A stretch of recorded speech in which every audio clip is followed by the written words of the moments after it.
안녕하십니까 베테랑스 학부모님 여러분. 저는 토니권입니다. 이번 2021 베테랑스의 여름방학 특강 SAT 설명회 지금부터 시작하겠습니다. 이번 설명회 총 2부로 구성을 했고요. 1부에서는 첫 번째 SAT를 둘러싼 여러 가지 변화의 상황들 요약해서 말씀을 드리겠습니다. 그리고 두 번째로는 학생들이 가장 어려워하는 히스토리 지문의 공략법에 대해서 설명을 드릴 거고요. 2부의 첫 번째 순서에서는 지문을 어떻게 하면 빠르게 읽을 수 있을지 fast reading에 대한 얘기, 그리고 마지막으로 이번 여름방학 특강의 SAT 커리큘럼에 대해서 소개를 해드리겠습니다. 시작해 볼게요. 팬데믹 시대입니다. SAT도 패닉에 빠졌습니다. 시험 주관사인 컬리지보드가 지난 1월 19일 발표한 내용입니다. 크게 세 가지로 요약을 할 수 있겠어요. 첫 번째, 서브젝트 테스트 폐지된다. 그리고 에세이 과목 폐지된다. 그리고 조만간 SAT 시험이 온라인으로 전환될 것이다.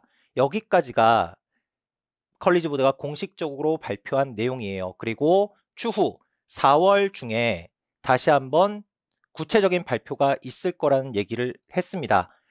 나온 사항은 여기까지인데 거기에 대해서 앞으로 어떤 식으로 변화가 될 것인지 제가 제 인사이트를 넣어서 설명을 좀 드릴게요. 우선 첫 번째로 기존 SAT 시험의 난이도는 높아질 수밖에 없습니다. 입학 사정을 위한 평가의 요소들이 줄어들었어요. 그렇기 때문에 기존에 남아있는 시험의 난이도는 변별력을 높이기 위해서 높아질 수밖에 없겠고요. 그리고 단순히 난이도가 높아지는 게 중요한 게 아니라 기존의 리딩과 라이팅 시험에서의 새로운 유형의 문제가 출제될 가능성이 매우 높다라는 거, 이거 되게 중요한 사실이고요. 그리고 세 번째로 모두들 보통 내년 정도부터 시행이 될 거라고 지금 업계에서는 예상을 하고 있습니다. 저는 생각이 좀 다릅니다. 2021 올해 하반기부터 온라인 SAT가 시행될 것이다 라고 이 자리에서 좀 말씀을 드릴게요. 그 이유는 우선 정황적인 요인상으로 봤을 때 컬리지보드의 이런 매출의 압박들, 이런 것들이 분명히 작용을 할 것이고요. 제가 개인적으로 미국 현지에서 입수한 정보들을 종합해 봤을 때 저는 올해 하반기부터는 온라인 시험이 도입되지 않을까라고 예측을 해봅니다. 1월 19일 날 컬리지보드가 발표한 그 다음날 뉴욕타임즈에서 이런 기사가 실렸습니다.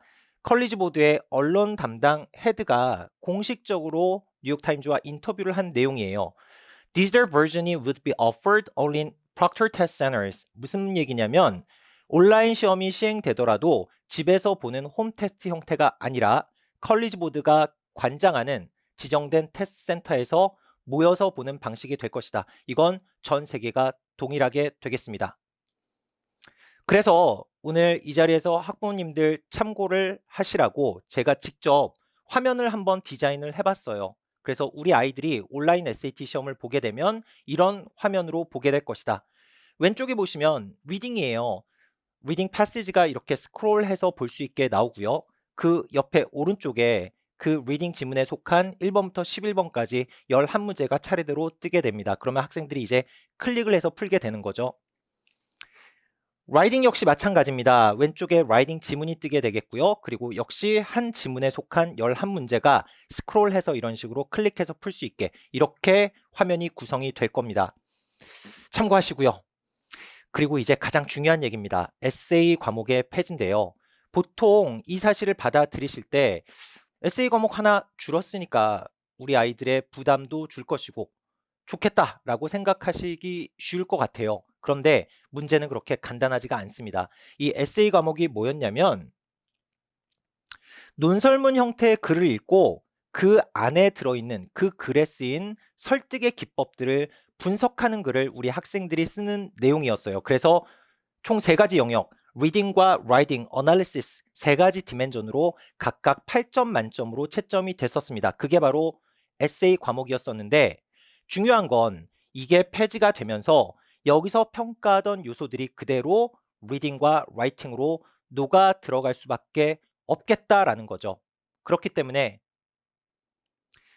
구체적으로 보자면 라이딩 같은 경우에는 특정 문제 타입이 있어요. 로지컬 컨클루전, 그러니까 논리적인 결론 찾기 문제라는 형태가 있는데 이 문항의 문항수가 늘어날 것이고요. 그리고 자연스럽게 난이도 역시 높아질 것입니다. 리딩 같은 경우에는 단순합니다. 한 부분이에요. 히스토리 지문에서 직접적으로 수사적 기법을 묻는 문제가 출제될 확률이 매우 높습니다. 이전에는 이런 문제는 안 나왔었어요. 그런데 러거스, 논리의 설득, 그리고 페이소스, 감정에 호소하는 것, 그리고 이소스, 권위에 호소하는 방식, 이 세 가지 요인들 학생들이 지식으로도 이제부터는 알아야겠고요. 그리고 그걸 적용해서 선택지에서 골라낼 수 있는 그런 공부도 되어야 하겠습니다. 자, 지금까지 온라인 SAT 시험의 도입, 그리고 에세이 과목의 폐지에 대해서 그게 어떤 의미를 갖는지, 앞으로 변화될 방향은 어떤 건지 말씀을 드렸어요. 우선 첫 번째로 온라인 시험이 시행이 되면 홈테스트 방식이 아니라 테스트센터에서 보는 방식이 될 것이다. 그리고 에세이 과목이 폐지됐다라는 것은 에세이에서 평가하던 요소들을 그대로 리딩과 라이팅에서 평가를 할 수밖에 없다. 그래서 난이도는 높아질 수밖에 없을 것이고, 그리고 새로운 유형의 문제들, 라이딩 같은 경우에는 결론 찾기의 문제, 그리고 또 한 가지 리딩 같은 경우에는 히스토리 지문에서 수사적 기법을 직접적으로 묻는 문제가 출제가 될 수 있다라고 말씀을 드렸습니다. 자연스럽게 연결시킬게요. 히스토리 패시지예요. 자, 여기 계신 학부모님들, 저희 베테랑스뿐만이 아니라 다른 모든 SAT 학원들 많이 보내보셨을 거예요. 모든 학원들이 다 모의 테스트는 보죠. 그렇기 때문에 성적표는 받으셨을 거고, 보시면 세심하게 보신 분들은 리딩 과목의 점수를 보시면서 지문 타입이 있습니다. 지문 타입 중에 히스토리 지문에서 가장 아이들이 많이 틀렸고 퍼포먼스가 떨어진다라는 걸 여태까지 아셨을 수 있을 거예요. 자, 그 이유가 무엇인지, 그리고 히스토리 지문을 어떤 식으로 공략해야 되는지 오늘 설명을 좀 드릴게요. 히스토리 지문은 리딩 고득점을 가로막는 가장 큰 걸림돌입니다. 문과 성향의 학생이나 이과 성향의 학생이나 둘 다 마찬가지예요. 무조건 어렵습니다.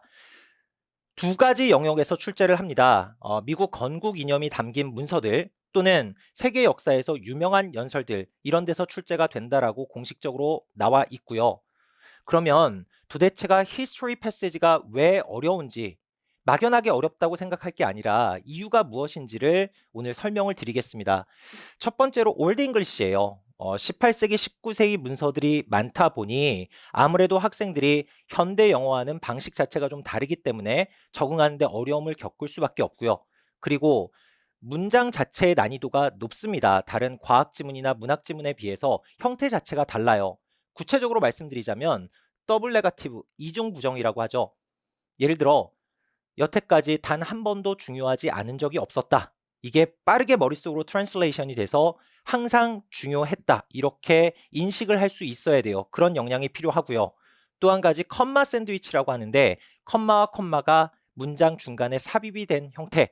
어렵습니다. 이런 것들. 그리고 마지막으로 대시 여러 군데 등장을 하는데 도대체 이 대시 어디에 연결되는 대신지 학생들이 순간적으로 인식하기가 어렵다는 거죠. 그래서 문장의 스타일 자체가 난이도가 높다라는 거고, 마지막으로 이 얘기가 이제 가장 중요한 핵심 포인트인데, 추상적인 내용 그리고 개념적인 내용들이 반복해서 등장을 하기 때문에 저자가 도대체 무슨 말을 하고자 하는 건지 우리 학생들의 머릿속에 효과적으로 박히질 않는다는 뜻입니다. 설명을 좀 드릴게요. 자, 제가 알기 쉽게 설명드리기 위해서 연설문 하나를 가지고 왔습니다. 예전 전 총리죠. 정운찬 국무총리의 취임사를 제가 가지고 왔어요. 일부분만 가지고 왔는데 이거 한번 읽어보시죠, 지금. 네, 한번 보셨나요? 이거 읽고 어떤 느낌이 드세요? 아, 다 좋은 말이다. 아름다운 말이다. 교과서에 나오는 말이다. 그러나 머릿속에 도대체 어떤 말인지 메시지가 와닿지는 않는다.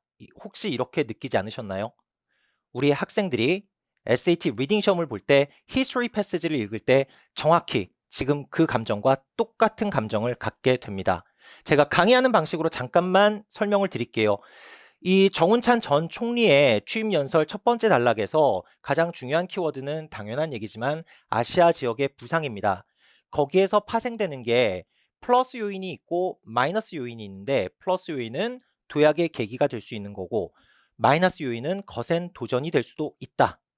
그래서 세부적으로 밑으로 내려가서 플러스에 매칭이 되는 거는 변화를 주도하는 것, 그리고 마이너스에 매칭이 되는 건 변화의 파도에 휩쓸리는 것. 이런 방식으로 평소 꼼꼼하게 단어의 개념들, 추상어를 머릿속에 효과적으로 저장하는 방법들, 이런 식으로 우리 학생들이 글을 읽는 연습을 오랜 기간 동안 하지 않으면 사실 히스토리 패시지에서 고득점을 받는다는 게 그렇게 쉬운 일이 아니다라는 걸 좀 말씀을 오늘 드릴게요. 해묵은 논쟁입니다. 이 SIT 학원 업계에서 이제 강사분들마다 학원마다 가르치는 방식들이 다 다른데요. 이 얘기예요. 지식을 테스트하는 시험이 아니니까 배경 지식을 알 필요는 없다. 영어적인 공략을 해야 된다라고 주장하는, 얘기하는 분들 많이 있습니다. 오늘 제가 답을 드릴게요. 그건 잘못된 얘기예요. 지식을 어느 정도는 알고 있어야 됩니다. 대단히 깊이 있게 알 필요는 없지만 어느 정도는 배경 지식을 알고 있어야 돼요. 예를 들어 설명드릴게요. 기미 독립 선언서입니다. 우리 학부모님들도 어렸을 때 학창 시절에 한 번쯤은 경험을 해 보셨죠? 5등은 자해 조선의 독립국인과 조선인의 자주민임을 선언하노라, 뭐 이렇게 시작되는 유명한 기미 독립 선언서입니다. 예컨대 베트남의 하노이에서 태어나고 자란 베트남 부모님 밑에서 자란 아이가 한 중학교 때쯤 됐을 때 아버지가 갑자기 서울에 있는 지사로 발령이 났어요. 해외 발령이 나서 가족들이 이주를 하게 됐습니다. 서울로. 그래서 뭐 국제학교가 됐건 아니면 한국 학교가 됐건 이 아이가 그때부터 이제 한국으로 와서 학교를 다니기 시작했어요. 입시를 봐야 되는데 수능 시험을 봐서 대학을 가기로 결정을 했습니다. 이 아이가 워낙 공부를 잘하는 아이이기 때문에 국어 공부에 빨리 적응을 했어요. 그래서 수능 국어를 준비를 해야 하는데 그럼 이 베트남 학생이 이런 수능 지문을 공략하기 위해서 기미독립선언서 같은 게 나오는 걸 공략해야 되는데 그러기 위해서 국어적인 역량만 가지고 이거를 읽고 풀어낼 수 있는가라고 한번 생각을 해볼 필요가 있다는 거죠. 적어도 3.1운동이 우리에게 어떤 의미를 갖는지, 도대체 민족 대표 33인이라는 분들이 어떤 분들인지, 그리고 일제강점기라는 게 우리 조선에게 있어서 어떤 시기였는지 그 정도의 배경 지식은 알고 있어야 되지 않을까요? 그래서 마치 우리 학생들이 전혀 역사적인 배경 지식이 없이 SAT의 히스토리 지문에 고득점을 노리겠다는 건 마치 베트남에서 태어난 아이가 한국으로 이주를 와서 수능 국어 문제를 기미독립선언서를 풀어야 되는데 그저 국어 실력만 가지고 이걸 다 맞히겠다고 얘기하는 것과 똑같다는 거죠. 배경 지식 분명히 알 필요가 있습니다. 그러나 너무 깊이 들어갈 필요는 없어요. 요약된 거 정도만 기본적으로 숙지하고 있으면 된다는 거죠. 좀 이따 말씀을 드릴게요. 오늘 두 명의 인물을 소개하고자 합니다. 이 두 사람인데 히스토리 패시지 설명하면서 제가 이 두 사람을 오늘 소환을 했어요. 누구냐면 자, 미국이 낳은 위대한 물리학자입니다. 아인슈타인과 더불어 20세기 최고의 물리학자로 꼽히는 리처드 파인만, 그리고 오른쪽은 영국의 자존심이죠. 샬롯 브란테, 제인 에어의 작가입니다. 이 두 사람이에요. SAT 히스토리 지문과 이 두 사람이 어떤 연관이 있는지 지금부터 좀 말씀을 드릴게요. 이 리처드 파인만은 물리학자로서의 업적뿐만이 아니라 학습법에 대한 위대한 어떤 발견을 했어요. 뭐냐면 파인만 테크닉이라고 합니다. 모든 학습에 효과적으로 적용시킬 수 있는 그런 바이블과 같은 테크닉이에요. 자, 이 파인만 테크닉은 어떤 것이냐면 기본적으로 모든 것들을 학습을 할 때 네 가지 단계를 거친다라는 거죠. 첫 번째, 어떤 주제를 본인이 선정을 하고 거기에 대해서 공부를 합니다. 그리고 그 다음에는 그 본인이 공부한 걸 가지고 마치 아무것도 모르는 어린아이에게 설명하듯이 설명을 하는 거죠. 이해를 시키는 거죠. 그리고 효과적으로 설명이 안 됐거나 막히는 부분이 발견되었을 때는 갭을 메꾸는 거죠. 다시 공부로 돌아갑니다. 그래서 다시 반복을 하는 거죠. 그리고 마지막으로 여기서 쌓여진 지식을 단순화시키고 정제되게 만드는 과정, 이게 바로 파인만 테크닉입니다. 그래서 이 파인만 테크닉의 핵심은 바로 다른 사람에게 쉬운 언어로 설명하는 게 바로 이 테크닉의 핵심이에요. 이걸 제가 왜 말씀드리냐면 우리 학생들이 여름방학 때 히스토리 패시지를 공부할 때 있어서 이 파인만 테크닉이 너무나 훌륭하게 쓰일 수 있는 학습법이 될 수 있다라는 거죠. 그래서 저는 수업 시간에 학생들에게 쓸 때도 그리고 말을 할 때도 어떻게 해서든지 이 파인만 테크닉을 써서 공부를 하도록 그렇게 인커리지를 하고 있습니다. 왜냐하면 본인이 스스로 쉬운 언어로 남한테 설명을 한다라는 거는 본인이 이해가 되지 않으면 불가능한 영역이거든요. 그렇기 때문에 특히나 히스토리 패시지는 이 정도 노력까지 기울여야 고득점을 받을 수 있다는 뜻입니다. 그 다음 제인 에어 말씀을 드릴게요. 문학입니다. 샬롯 브란테의 문학인데 이 문학 작품을 제가 히스토리 패시지에 들고 나온 이유는 만약 누군가 저에게 SAT 강사인 저에게 히스토리 패시지를 공부하기 위해서 SAT 참고서 말고 일반적인 책 중에 가장 추천할 만한 책이 있습니까? 라고 묻는다면 저는 1초도 주저하지 않고 이 한 권을 꼽겠습니다. 샬롯 브란테의 제인 에어예요. 왜냐하면 일단 영어 자체가 히스토리 패시지에 나온 영어와 매우 흡사한 구조로 되어 있고요. 그리고 두 번째, 내용적인 측면에서는 히스토리 패시지에서 담고 있는 토픽들을 다 담고 있어요. 어떤 계급 간의 갈등, 그리고 남자와 여자의 시대적인 역할에 대한 얘기들, 모든 챕터들이 그런 내용으로 구성이 되어 있기 때문에 어느 챕터를 읽든지 학생들이 히스토리 패시지를 간접적으로 경험할 수 있는 그런 기회를 제공해주는 훌륭한 참고서가 됩니다. 이번 여름방학 때 저희가 부교재로 쓸 거예요. 자, 그럼 이제 1부 마지막인데요. 제가 이 자리에서 히스토리 패시지 설명의 마지막으로 이번 2021년도 히스토리 패시지에 어떤 지문들을 눈여겨보고 준비해야 할지 몇 가지를 좀 찍어서 말씀을 드리겠습니다. 이걸 말씀드리기 전에 간단히 좀 설명을 하자면 히스토리 패시지에 이제 여태까지 뉴 SAT 시작된 이후에 나올 사람들은 이미 많이 나왔어요. 그래서 이제는 좀 참신한 인물이 필요합니다. 그리고 두 번째, 연설문이 나올 확률이 매우 높고요. 그리고 아까 말씀드렸다시피 에세이 과목이 폐지가 됐습니다. 그래서 거기서 평가하던 요소들을 효과적으로 이 지문에서 수사적 기법을 평가할 수 있어야 돼요. 이런 기준에 맞춰서 제가 몇 개 연설문들을 소개해 드리겠습니다. 테네시주 거버너 주지사입니다. 아이샴 해리스의 Message to the Tennessee Assembly. 그리고 두 번째, JFK의 Address to Congress. 세 번째, 미국의 가장 유명한 항소법원의 판사입니다. Learned Hand의 I'm an American Day. 네, 그리고 앤드루 카네기의 The Gospel of Wealth. 그리고 히스토리 패시지의 가장 중요한 인물 중에 한 명입니다. 프레드릭 더글라스의 What to the Slave is the 4th of July. 그리고 마지막으로 인류 역사상 가장 위대한 명연설들 리스트를 꼽을 때 현대 인물로는 유일하게 항상 탑10 리스트에 들어가는 분이죠. 당시 퍼스트 레이디였던 힐러리 클린턴의 95년도 연설입니다. 베이징에서의 연설이었고요.